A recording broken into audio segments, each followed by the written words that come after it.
Assalamualaikum warahmatullahi wabarakatuh. Kita lanjutkan lagi kajian kita. Ini berjudul Falsafah Islamiyah.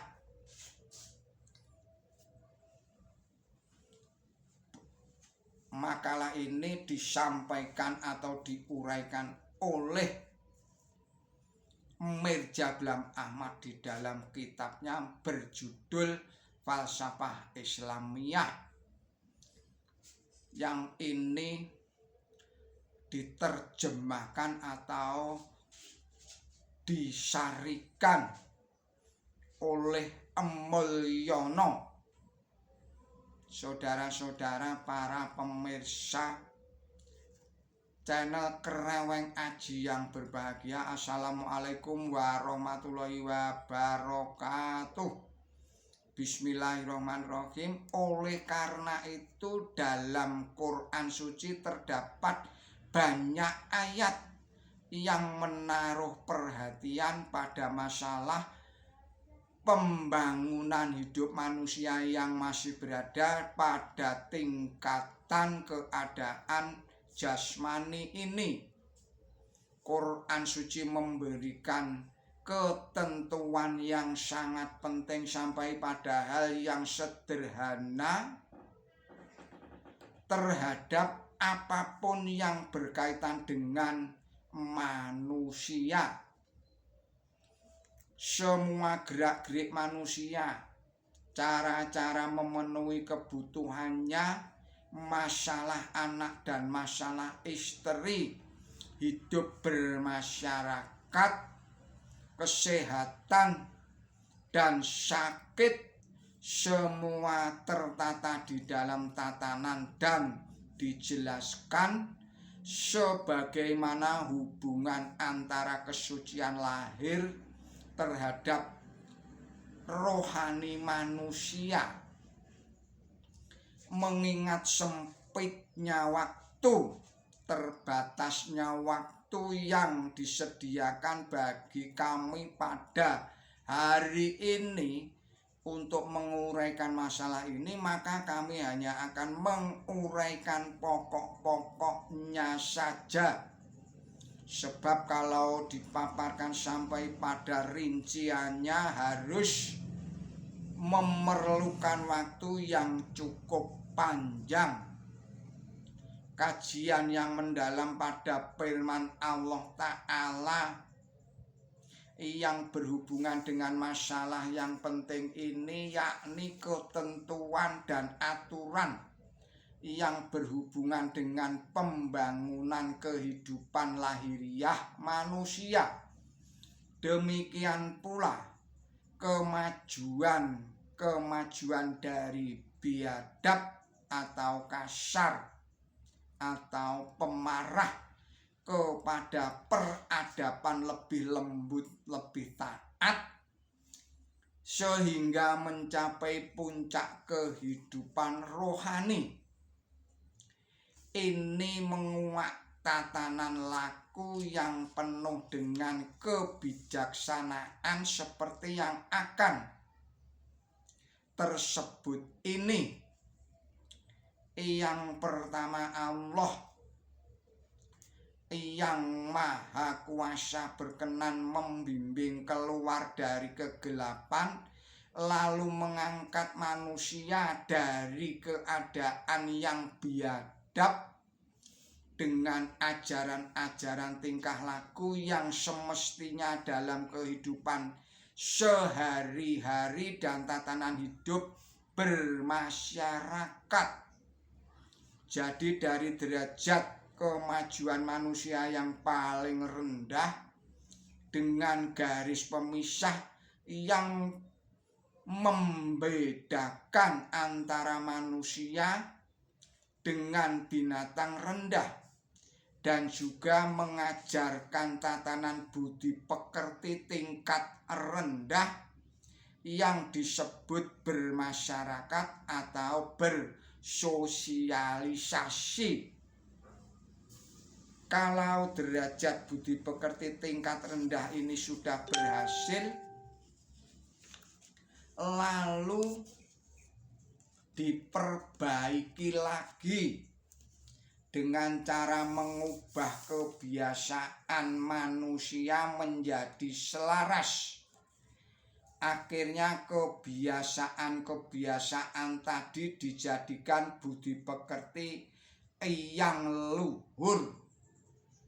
Tetapi tatanan dua hal ini sesungguhnya hanya berkenaan dengan keadaan satu tingkat kemajuan, bedanya hanya tatanannya saja.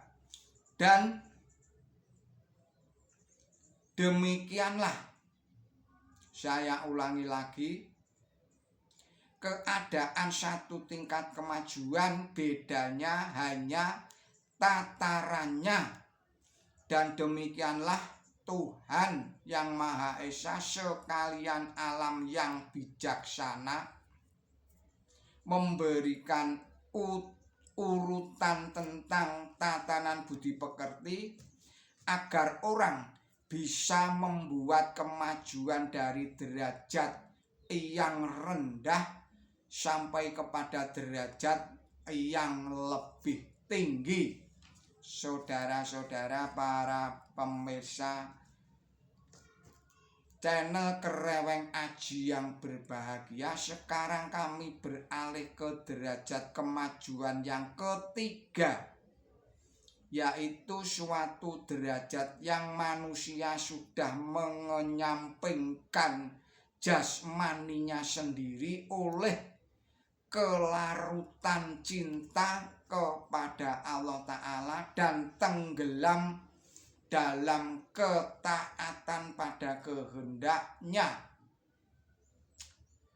Demikian pula menyatunya hidup semata-mata karena Allah Ta'ala. Derajat inilah yang diisyaratkan di dalam istilah Islam. Karena kata Islam ini berarti berserah diri sepenuhnya kepada perintah dan kehendak Allah Ta'ala, mengesampingkan sama sekali terhadap jasmaninya sendiri. Allah berfirman di dalam Quran suci surat Al-Baqarah ayatnya 112.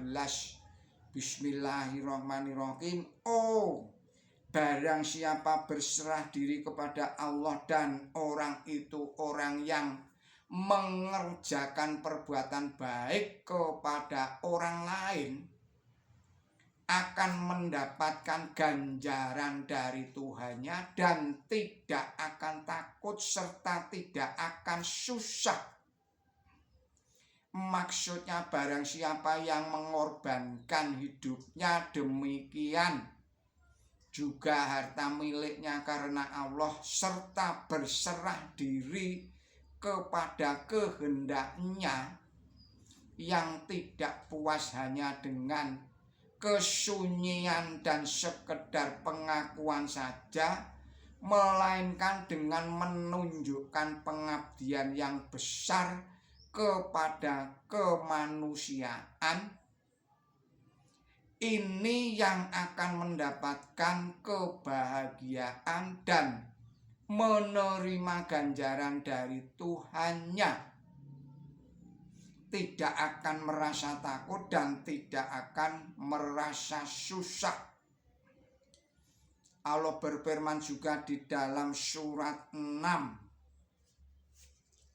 yaitu surat Al-An'am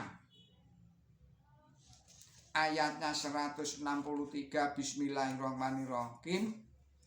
Katakanlah, sesungguhnya sholatku, pengorbananku dan hidupku serta matiku hanya karena Allah, Tuhan sekalian alam, tidak ada sekutu baginya.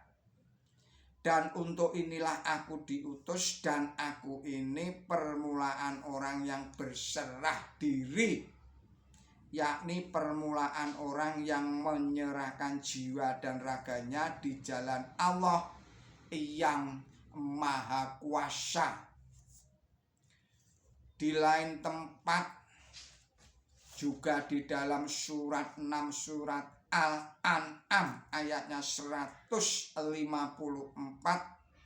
Allah berfirman bismillahirrahmanirrahim, dan lihatlah ini jalanku yang lurus, maka ikutilah dan jangan mengikuti jalan lain, sebab ini memisahkan kamu dari jalannya.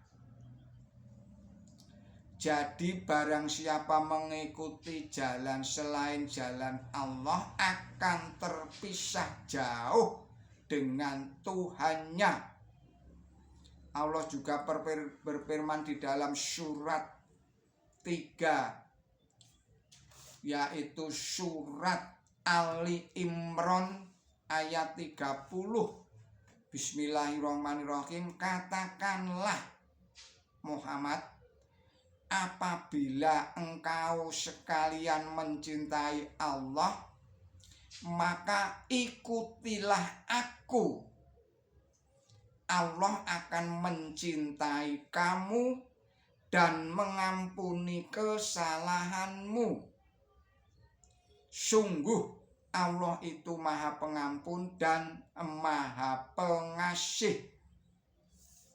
Saudara-saudara, para pemirsa channel Kereweng Aji yang berbahagia, kita akhirkan sekian dulu risalah ini dan kita sambung lagi pada risalah-risalah yang berikutnya. Mohon maaf atas segala kesalahan dan kekilapan saya di dalam menyampaikan risalah ini. Billahi taufiq wal hidayah, ihdinas siratal mustaqim. Wassalamualaikum warahmatullahi wabarakatuh.